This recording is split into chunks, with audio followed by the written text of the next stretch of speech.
বাংলাদেশের উচ্চশিক্ষা অঙ্গনে তোলপাড়। বেগম রোকেয়া বিশ্ববিদ্যালয়ের সাবেক উপাচার্য নাজমুল হাসান কলিমুল্লাহ গ্রেফতার হয়েছেন।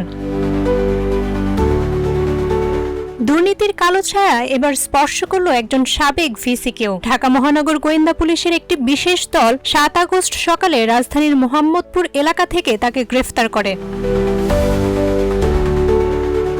সংবাদ মাধ্যমের বরাতে জানা যায়, দুর্নীতি দমন কমিশন দুদকের করা দুর্নীতির একটি মামলায় চলছিল তদন্ত। কলিমুল্লাহর বিরুদ্ধে ছিল দুদকের চাহিদাপত্র, আর সেই রিকিউজিশনের ভিত্তিতেই ডিবি পুলিশ মোহাম্মদপুরে কলিমুল্লাহর নিজ বাসা থেকে তাকে গ্রেফতার করে। ঘটনার সত্যতা সংবাদ মাধ্যমকে নিশ্চিত করেছেন ডিবি দক্ষিণের যুগ্ম কমিশনার মোহাম্মদ নাসিরুল ইসলাম। তিনি বলেন, দুদকের অনুরোধে গোয়েন্দা অভিযান চালিয়ে তাকে গ্রেফতার করা হয়েছে। এখন তাকে দুদকের কাছে হস্তান্তরের প্রক্রিয়া চলছে।